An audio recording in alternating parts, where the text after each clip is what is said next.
is Helen Chin Lui, and I would like to talk to you about constipation. I'm not only going to give you information, but I'm going to teach you how to get rid of that pain in your butt. So here we go. Just to go over some information about who I am. I'm very blessed for those people who might have seen me last year. They're here this year. I thank you so much for coming. I am a certified reflexologist, and since 2006, I'm also a Reiki practitioner, an energy medicine practitioner, and I'm the owner and founder of the Healing Place in Medfield, Mass. I specialize in helping people with chronic digestive issues, chronic pain, and also to balance hormones naturally. People always ask me, why did I go into this field? Well, the reason why was at the time, about 10 years ago, my son was very, very ill. And unfortunately, at the time, the only option for getting better was medication. So unfortunately, the medication made my son feel worse than better. And he asked me over and over again, there must be a better way to heal other than medication. So I have a friend at the time referred to me and suggested, why don't you think about energy work? And the first thing I said, what the heck is energy work? And she was explaining how energy work can help move energy to help balance your inner organs. And from there, I went from Reiki to reflexology to energy medicine. And we're going to talk a little bit about more of that later on. So what will you take away today? We're going to talk about what causes constipation, what are the triggers, how to avoid them, mindful tips, easy hand reflexology tips, not rips, tips, and we're going to talk a little bit about the mind, body, and spirit cleanse. So let's get started. This information is a compilation of, I would say, 9 years of working with clients. So if I'm not working with clients directly, I am researching. So I do a lot of things to support people who come to see me. So again, this information is not a substitution for medical help. So, and if I do not answer your questions, because I'm hoping very much we'll have time at the end and people can ask me questions, come down to booth 402. So let's get going. Before I forget, one of the things I want to mention, there's a couple of things in your packet which I'm hoping everyone have gotten all 4 pieces. There is, on one page, there is the survey on one side to give me feedback. The opposite side of that is about how do you feel emotionally about constipation. And what I'm going to do with this information, whoever would like to participate, I'm going to compile that information and I'm going to write I already have written an 8-page report that summarizes my talk today, because there's going to be a lot of information and you might go, oh my gosh, how am I going to remember this? So I will send that to you as my gift for coming to today's talk. And then along with today's talk, I have made a film that will support what we're talking about, which there's so much I would love to talk about, but unfortunately I can't catch everything in a 50-minute conversation. And then at the very, very end, I want to mention that I'm going to talk a little bit. I'm offering a liver cleanse. It's called a cleanse of the mind, body, and spirit. So we're going to talk about a liver cleanse, how to cleanse your energy so you could attract the things that you would like to come to you. So anyways, later on, you feel free to ask me questions. Anyway, I want to go over some constipation statistics because everybody always wants to know about statistics. So according to the National Digestive Disease Information Clearinghouse, 4.4 million people have constipation. So that's primarily 1 out of 61 people. It affects all age groups, from children to the elderly. And right now, the market for buying over-the-counter laxative is about $725 million. And out of all the doctor cases, 104 million people visit a doctor due to constipation. So you can imagine that is a lot of people visiting for something that they could help themselves to do at home. So let's talk about your digestive system a little bit. Your digestive system is home to more than 1,000 species of microorganisms. Most are harmless, but they can be, the ones that become harmful is usually caused by imbalance due to diet and medication. So these harmful bacteria can grow and unfortunately take over your digestive system. Since most people don't understand how food is processed, so I'm going to do a quick little summary on how we eat and how we process. Because the process from the time we eat to the time it leaves our body, the food has to travel approximately 30 feet through your whole entire body.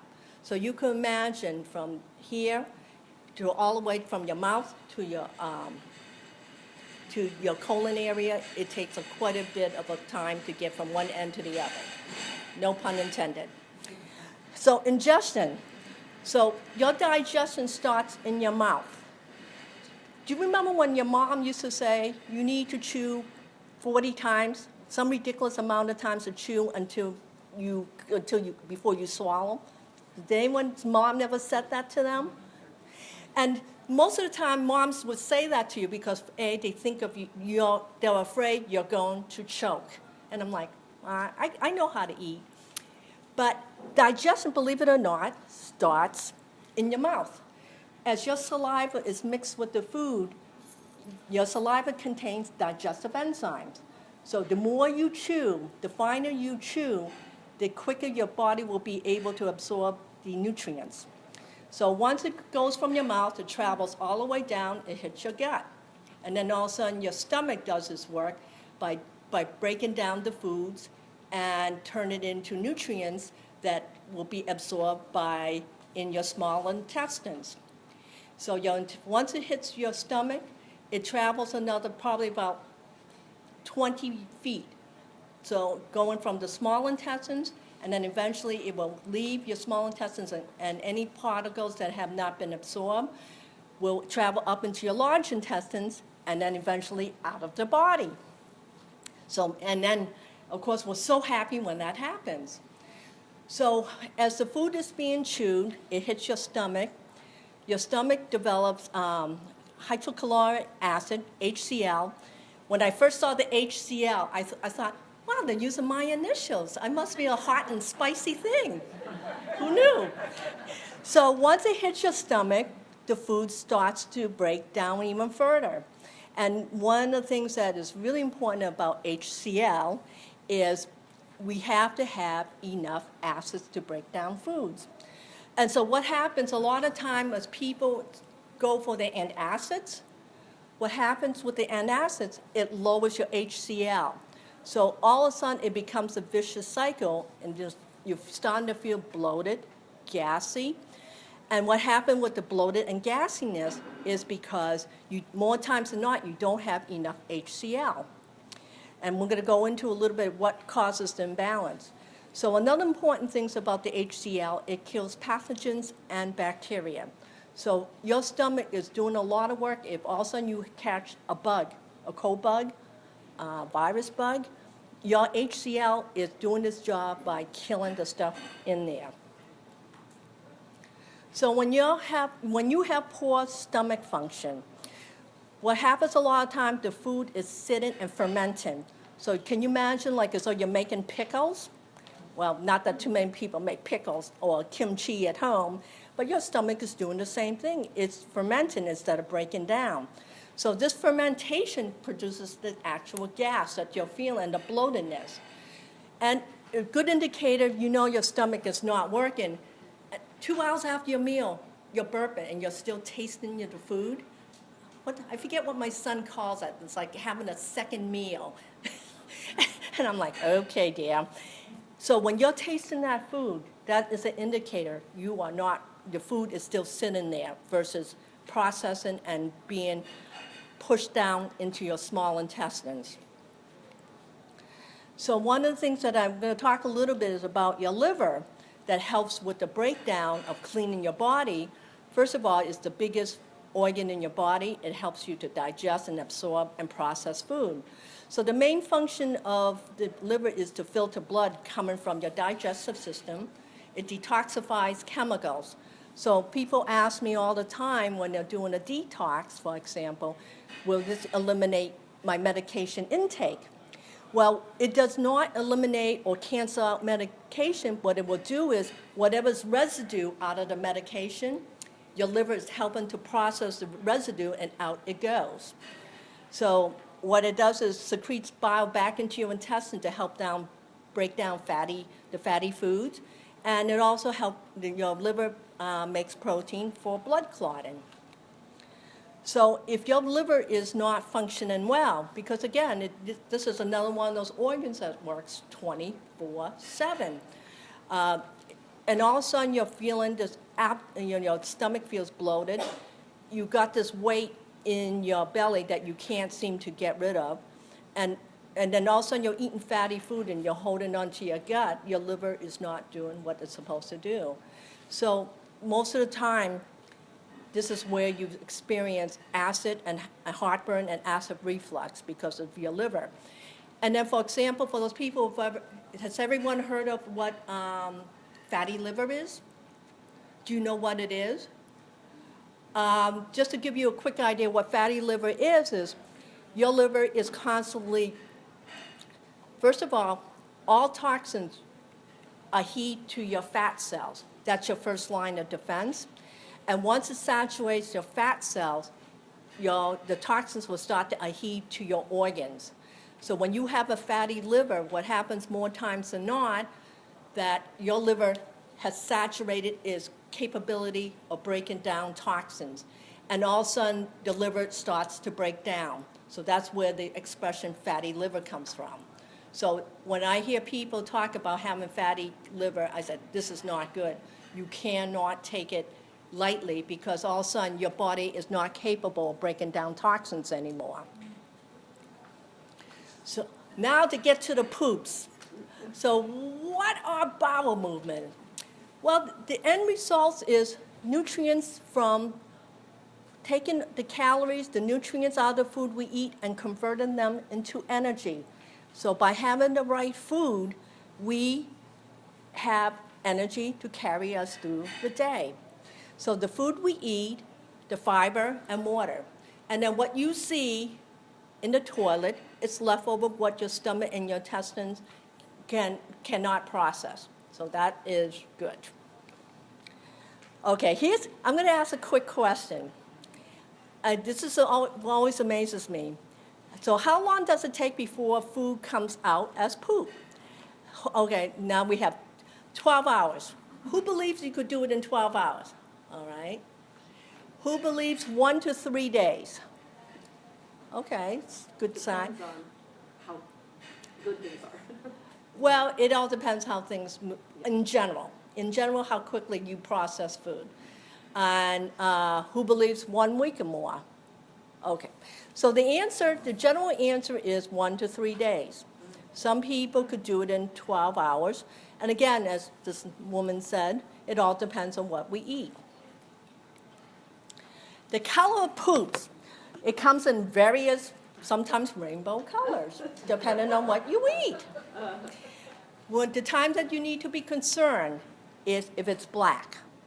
If it's black, there's a sign that it could be too much iron, and it also could be a sign of cancer, so just be aware of that. And what causes these colors? A lot of time is what we eat, medication, bleeding, liver issues, and diarrhea. And the final word is your poop is going to stink. So just imagine you're at home and you have a compost pile. Your stomach is doing the same thing. It's breaking down all of the food components, bacteria, to help you to get the things that you need. So what is constipation? Okay, if you have 3 or less bowel movements a week, if you find yourself straining, you feel like you're never done, and the output is hard as rocks. And then, unfortunately, sometimes with the hard rocks, no pun intended, you have hemorrhoids. So this gives you an idea. And what causes constipation?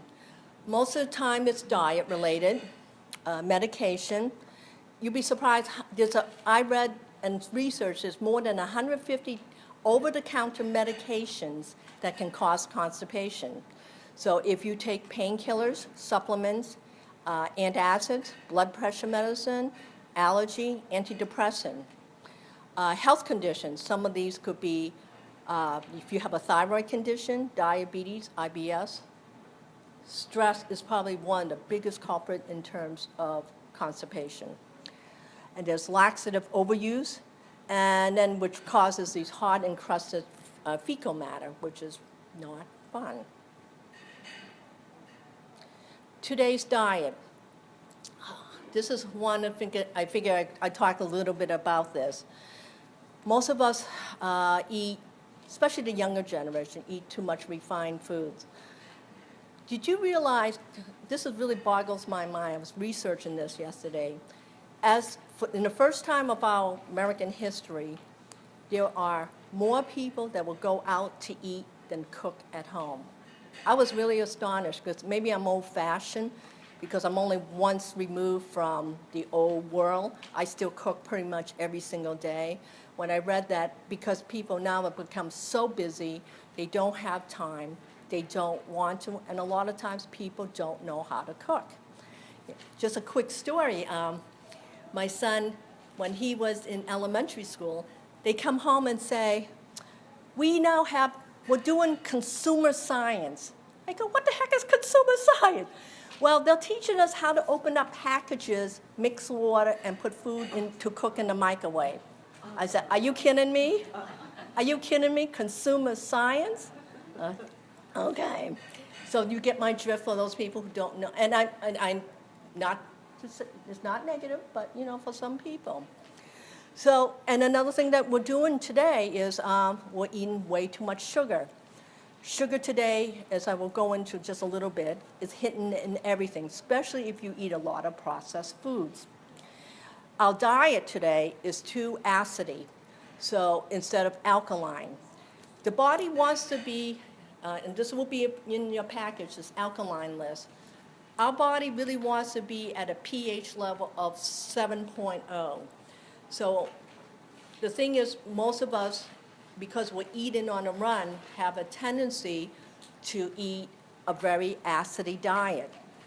So we end up eating too much sugar, carbs, meat, all the things, dairy, all the things that at one time was told this it's good for us, but unfortunately, all of this new technology and information is telling us something different. We eat too little fiber, and also we're eating a lot of food that is primarily grown from genetically modified organism seeds, GMOs. So, are people familiar with GMOs and what they are? Yeah. Yeah, we'll talk a little bit more about that in a second. So a balanced diet, I think for some people it's common sense, for people it is not. One of the things too, because we're in a hurry more times than not, we find ways to sabotage our diets. So people know what they want to eat and they know what they should eat, but they always find ways to sabotage ourselves. So the key thing is to be mindful, decrease your alcohol, your sugar and carbs, eat alkaline diet, drinking water. People always say if you could drink half your weight in ounces, that's probably appropriate amount of water to drink. Here's a quick tip on what to do if you don't get enough water in a day. I have made it a personal habit of, I took half a cup of water, and I want to see how many sips it takes to drink half a cup. So from there, I know how much I will drink every single hour. So for me, 4 sips equate to a half hour. If I drank a half a cup the whole entire day, all my waking hours, I probably would drink close to 8 ounces of water every single day. A simple tip like that is really helpful because I hear people all the time say to me, well, I really don't want to drink water because it hurts my stomach. see what's happening for those people who have that issue. It's being mixed with the acid. Your body, your stomach is desperately trying to produce enough HCl to start breaking down food. So what happens a lot of time, the acid is being pushed up towards your diaphragm line, and that's what causes heartburn. So just for your information, so cheap and easy tip, because at work I drink probably my best water. So every half hour I have my half cup and I'm drinking away. Include more high fiber and avoid grains. And add a probiotics. Probiotics, which we need good bacteria. People ask me sometimes how much probiotics. The therapeutic level is 50 billion IUs.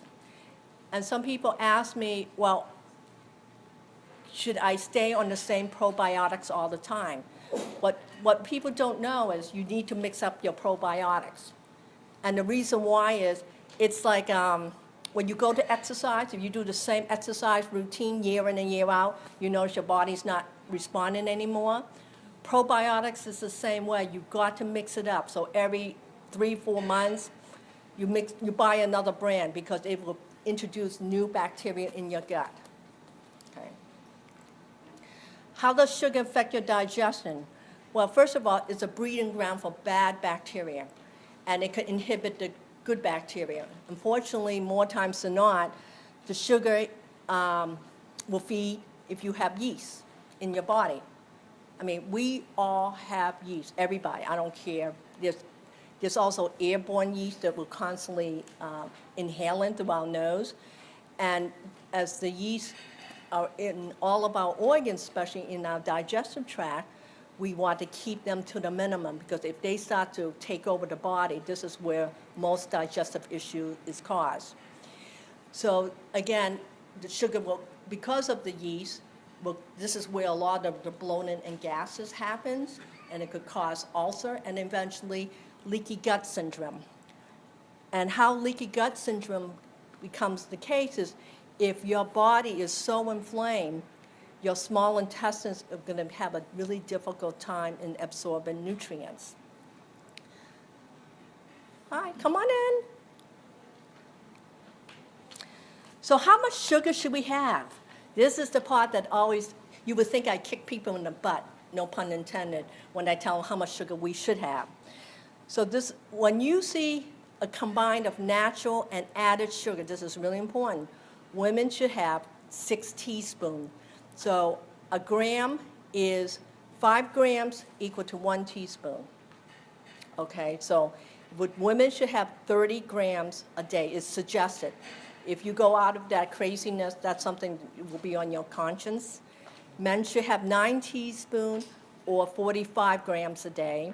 Children anywhere from 12 to 21. And the reason why the kids need more is because they're growing. They're growing, so they need that energy. So just be aware about how much sugar you're eating, and that includes your fruits. This is really important. People say, oh, but I love fruits, and I can't get enough of it. But what you're doing, too, you're getting way too much sugar. How much fiber should you eat? So the average, I don't think anyone ever talks about fiber other than you hear those commercials about fiber. So the average adult eats 15 grams, 3 teaspoons of fiber a day. Women need 25 grams or 5 teaspoons. Men need 38 grams or 8 teaspoons. And children anywhere from 19 to 38 grams due to the fact that they're growing. And remember, even though people say to me, but I eat so much fiber, I still can't go to the bathroom. Unfortunately, if you do not drink enough water, what happens to the fiber? You're going to have a brick in your gut, okay? And everyone knows what that feels like when you're sitting there and you're suffering because you can't move anything. So you got to really be conscious of how much water to drink. And then people ask me all the time, well, can water constitute my juice, my coffee, and anything else you drink? There's a yes and no question component to that. Yes, I understand that's full of liquids, but again, you're not giving your body a chance to detoxify, because you got to remember, which I won't get into in this talk today about your kidneys, you've got to also flush your kidneys. You've got to, because your kidneys cleans all your fluids in your body. So that's another topic for another time. So it's really important that you drink, and I would strongly suggest, if it's possible, to drink more water than juice, coffee, or whatever else you may be drinking.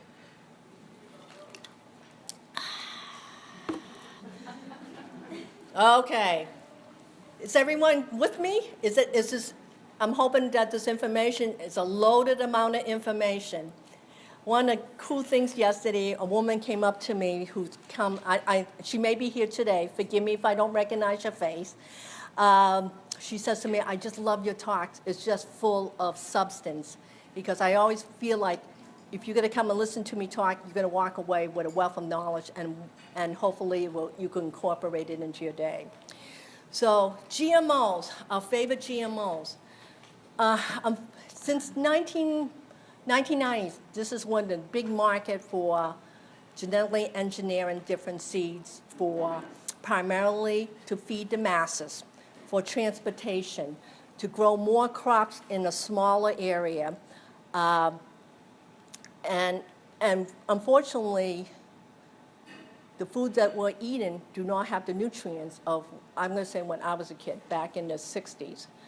And because the biggest concern is how can we feed the masses now versus what the nutrient level is. So everything started back about, I would say, 30 years ago in terms of let's see if we could produce more foods. And unfortunately, in this country, we are working towards getting our canned goods labeled with GMO labels. But they have, in the Senate, there are bills out there to get this recognition, but they keep getting it shot down by the big companies because it serves them no purpose if you know what you're eating, unfortunately. So the side effects of GMOs is food allergies and food intolerance. And the reason why this happened is we are now eating new types of food. As we're eating and it's going through our system, your body is basically saying, what is this? I don't know what this is. So what in retaliation, your body starts to develop food allergies and food intolerance. And this is how most body inflammation begins, because again, if the body is trying to figure out what to do with this, the body ends up more times than not shutting down what it's eating. So what we notice too, as new studies coming out, GMOs are now, there's more information that is disrupting reproductive, digestive, there's less nutrients that are being absorbed. It's encouraging the yeast to grow in your body, and the stomach villi is affected. Let's see if I go into the next drive. Okay. And I'm going to talk a little bit about the villi a little bit later on. So the foods that supports a healthy digestive system is probiotics. I drink a lot of kombucha tea. Right now, there's things growing in my kombucha tea. I can't figure out what the heck it is. Fermented foods, so anything, just about every single culture incorporates some kind of fermented food as part of their meals. So I eat a lot of kimchi, even though it kind of makes me dance around. So people like sauerkraut, pickles. So those are the things that will add good bacteria to your gut. Nuts, vegetables, water. I have ancient grains like quinoa, millet is one of those things that will help support you because it is a whole grain. Unfortunately this year, I had to eliminate white rice. I always say to people, especially the clients, do you know how hard it is for a Chinese person to eliminate white rice out of their diet? My mother doesn't understand this. And I'm trying to tell her what's happening with the white rice is I can't break down the rice the way that I used to, and in fact, it's adding more sugar to my diet than I need. And one excellent way to help cure your gut is through making bone broth. I know on my website, I put a recipe for bone broth, and I will include that recipe if you decide that you want this free report that I'm going to be sending to you. It will be in there. So the vitamins that you need people always ask me, what vitamins do I need to help support my digestive system? So anything that has a B complex. So I think in my report, I go into the Bs a little bit more. You need vitamin A, and the most important mineral you need is magnesium. Other steps to alleviate constipation is energy, manage stress, and exercise time. I thought I put a slide in about the villi. Let me talk to you about the villi that's in your small intestine. So in order to push the food along in your small intestine, which is comprised of probably 15 feet, you have these little hair particles that moves the nutrients. So as it's moving the nutrients, all the nutrients are being absorbed through your intestinal walls. So, and all of a sudden, all your cells in your body go, wow, food, I get to eat. So now it's converted into energy for you to move on through your days. So when your villi is affected is when you eat foods that does not agree with it, digestive issues like the yeast overgrowth that I mentioned. The villi, instead of doing this, all of a sudden starts to do this. Or worse, it shuts down. Once it shuts down, guess what happens to your nutrients? You're no longer absorbing nutrients.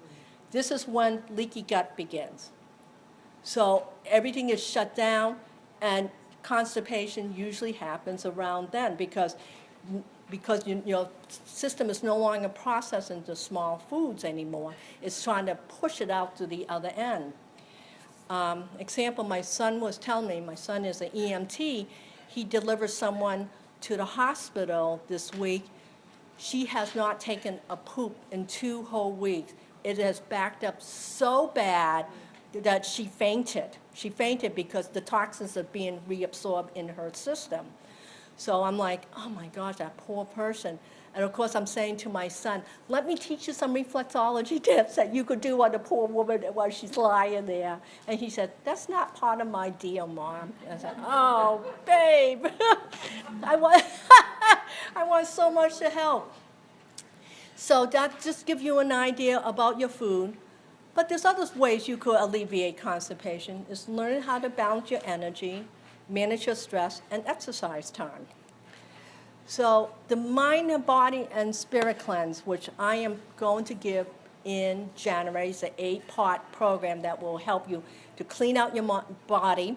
Because, okay, how often do you think, I'm going to ask the question, I'm going to ask how often you detox. So I'm going to ask, does anyone detox quarterly? Okay, one person. Twice a year? Okay, 2 person. How about once a year?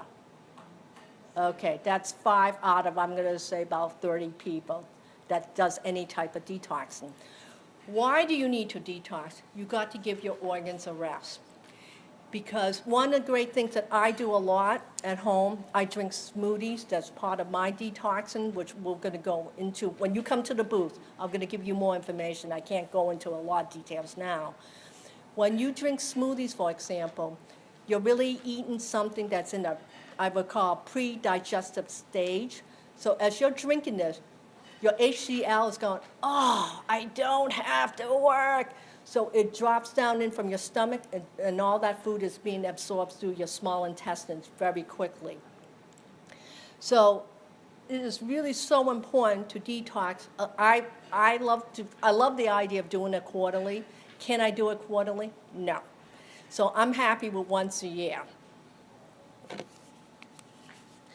So one of the things I need for you to think about, one thing about constipation,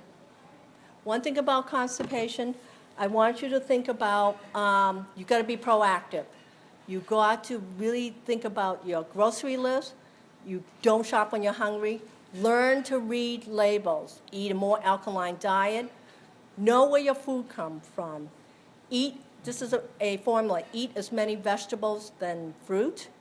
Drink plenty of water, fiber, and carry nuts with you. And most importantly, don't feel guilty if you cheat. It's okay. For me, I probably eat 80% well every day, but that's the way that goes. Let's do your energy checklist. So if your energy is flowing and if you're feeling like you're really good, you're going to notice you're going to heal from your illnesses quicker. You're going to feel more emotionally and physically better. You're going to feel calm, and your energy is moving. If you are stressed, chances are very good that you're overloaded, you're not breathing, you're not doing things for yourself. And this could hold on to that negative energy in terms of constipation. Tips for a mindful life. Learning how to process your emotion. Most importantly, know where your emotion lives in your body. People think that just because you're emotional, it's going to go away. It never goes away. All it does is live in parts of your body. And how you're going to notice is how you feel. So just notice where your emotion is being stored. Exercise time. Try to do every single day. Do 15 minutes walking, anything. Check in with yourself. Sit and meditate. And then to give you some ideas about reflexology to help you to work on yourself. Everybody, you're going to go look at basically what reflexology is. It's the body in miniature. Your body has a capability of using all your nerves to communicate with your brain. Your brain will tell your body to how to rebalance its energy. So basically, you're using your fingers and thumbs. So I am going to give you a quick reflexology tip that you could do. And again, if you decide to buy my video that is accompanying this, it will show you in more details on what to do. So looking at your hand, using that diagram in front of you, your stomach and your constipation area, your small and large intestines, if you're looking at it, is in the sandwich of your hands, right here. So if you're taking your thumb, basically you could use your thumb or your fingertip, whichever's comfortable for you. I'm going to turn around and so you can see it. So basically what you're going to do, 4 fingers, you're going to be behind, and you're going to move in this area. And you're going to do small by small walking. And the more you do this, just notice where are the pain points. And any place that feels a little painful, you're going to know. So on the right hand will be the liver on this side, this is the stomach, and the larger small intestines on this side. Do this tip, I would say 3 to 4 times a day. But again, this is just one tool out of the many that we talk about. Is this a cure-all? No. You've got to do the rest. You've got to eat well, you've got to drink well, and really know where your stress levels are. Do that tip, I would say 3 or 4 times a day, and you could do it every day until you feel the contents are starting to move. Is it just on this hand? No. You've got to do it on both hands, because you can imagine this is the body, the whole body, this is your head, and this is the rest of your body. And there is, again, in my video that I have the film, it will show you the components of both hands. Is it below the jaw? Excuse me? Is it below? Yeah, it's below the fingertips. So look in your diagram, those 3 parts, that's where you want to focus, the three boxes. So one thing I love about reflexology, it promotes balance, circulation. It just moves everything, and then this relaxation. It touches every single organ, gland, and tissue in the body. And you walk away just feeling, I still love reflexology for myself, and I don't get it enough. So it just helps to move those toxins. And I showed you that technique. Oh, here it is. Here's my little diagram. I knew I put it there. So I will talk more about this if you come and visit me at the booth. But your whole body is represented in your hands, your feet, and also in your ears. And there's a little tip. And what makes this wonderful, you could do it anywhere. You could do it at home. You could do it at the office. And I always encourage people to drink water afterwards, because as the toxins are being loosened, it has to find its way out. So one of the things I want to open up to questions, but before I do, please fill out the survey. Again, if you want to be part of the free talk, And if you want to also, again, to purchase the video that I made to accompany the talk, I have it all at booth 402. And one of the cool things that I'm going to do to help support people, if this is something they're looking for, is cleansing of the mind and body and spirit. So that's that. Now, I want to open it up to questions. So anyone, yes? I've been taking probiotics, and no matter what I take, it just causes so much gas, and I have to stop.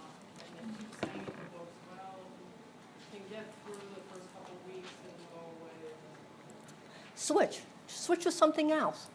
Just, It just doesn't seem to make any difference. I mean, whatever probiotic I try, I would say, Orange tea is the only thing that I seem to be able to deal with, and that doesn't have billions and billions of organisms. well, I am not a dietitian. I could give like helpful suggestions. I mean, why don't you do this? I mean, I have seen incredible results with probiotics, but I don't know all the aspects of what to take because I get a lot of my probiotics from the foods I eat. So by supporting my good health, I mean, this year alone, I probably took off 10 to 15 pounds, all because I started to eliminate all the white foods on my diet.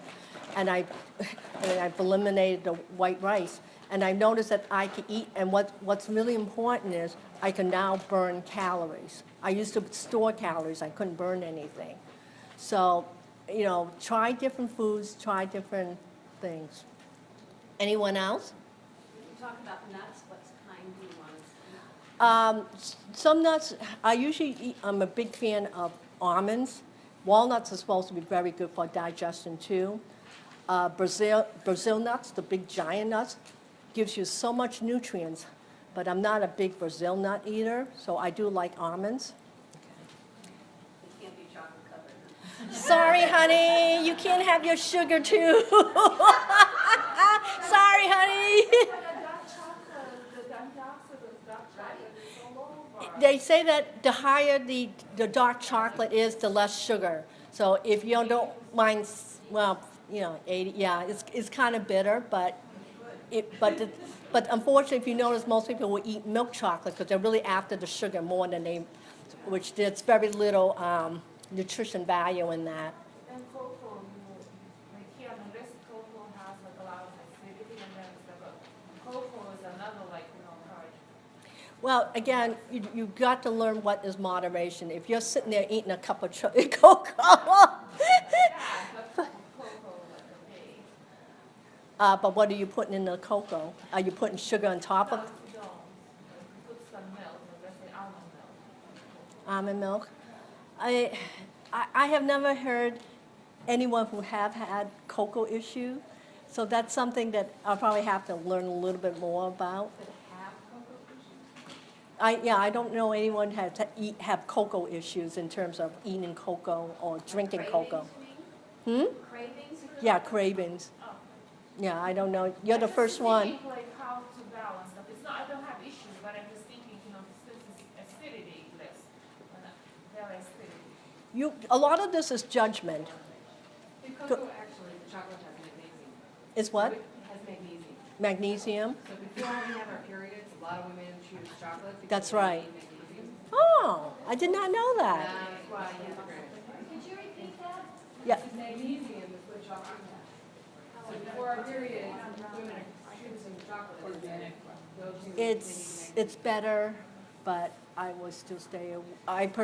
Someone asked me about organic brown rice. I will eat organic brown rice, but I find for me it still bothers my digestive system. And then my husband will say, I try making it at home. My husband says, dear, I'm making brown rice. He says, I don't like it. I said, do you not like the taste? He says, I can't get it past my mouth. So I get no brown rice right at home. Supposedly all rice, including brown rice, is acidic. Yes, so you just got to be very in moderation. So mix it up, mix it up. Do you do any work with infants and constipation? Yeah. I've heard there's like common, I've read a lot that in breastfed babies it's normal for them to only poop once every 4 or 5 days, and to me that does I disagree with that. So, okay. I disagree with that.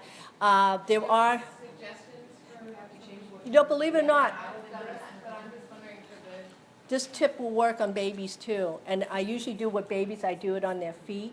okay. So if you come down, I'll show you where the reflex points are on the Yeah, feet. when I eliminated dairy from my diet, it completely changed. for me. Exactly. But I was just, Because that's what you read, is it's totally normal when Was you it constipated though when baby goes? Yeah, yeah. Yeah. So I just, Well, you know, think about, unfortunately, the foods we eat today and the poor factory farm animals. They're eating primarily GMO foods, primarily. Between that, I mean, you could eat organically, but again, you know, how many people could afford to have a really truly organic diet? So you just do the best you can, you know. Think about where your food sources come from. It's really so scary now. It scares me every time I research and read. Hey, I'm interested in getting my body into more of an alkaline state, and I just recently read, and I was wondering what you thought about this, like a teaspoon of baking soda and some water that helps alkaline. I have read something about baking soda and reducing alkalinity in the body. I mean, to me, it is probably the easiest and the cheapest way to bring down acids. If I have heartburn, which is really, really rare, it's amazing how a tiny bit of baking soda and water will bring down the acids in your stomach within seconds. I mean, and baking soda could be used in so many things, house cleaning products, gargling, that will also bring down a lot of acids and kill bacteria in your mouth instead of that nasty, you-know-what, mouthwash. Oh, so instead of like Listerines and so on. Yes. So you can mix it and you could gargle with it too. because I do with salt, when you have like, Okay. Yes. Yeah, you could do that, or you could do baking soda, whatever's reachable. I have time for one more question. I don't know. I think I'm being bumped. Being bumped. So if anyone has any more questions, please come downstairs and talk to me in booth 402. Come and talk to me about the cleanse, and if you can't bring, oh, great. I could take this, or you could even drop this downstairs to me. Oh, thank you very much. Thank you so Very much. Thank you for coming, everybody. Thank you.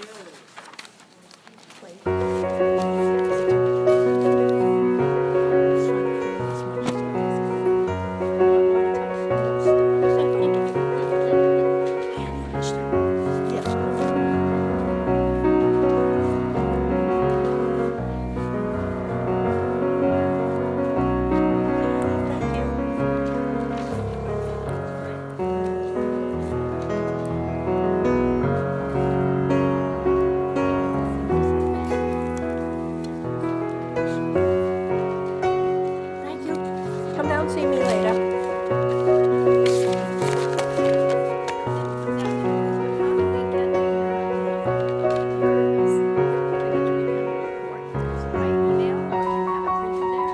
I will, if you go downstairs, if by filling this out, I will send it to you. Okay, but there's nothing on that that says how to get it to us. Once you sign up for this, you'll get the free. And then if you get paranoid, come over here, honey.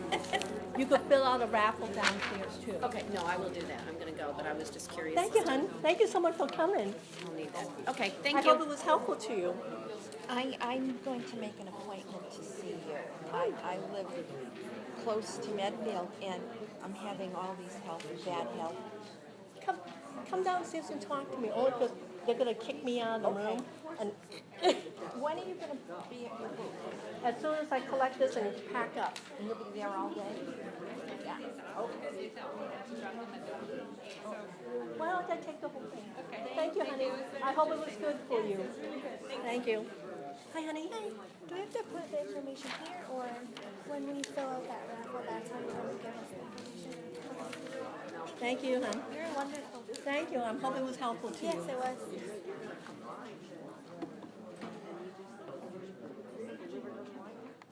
No, the liver doesn't like a lot of things, unfortunately. My purpose, and even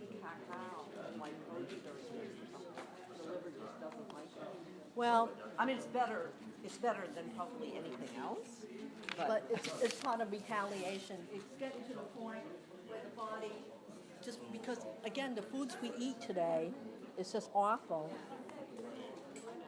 That's what it is, more times than not. Unfortunately. I have a really good diet and I use it. I'm taking salad, all these herbs. Anyway, I'll talk to you. You come down, come down. I'm going to talk to you. Like, I mean, I'm doing a little better, but it was really scary for about a week because I've never had that happen. Yeah, that's... No. Nope.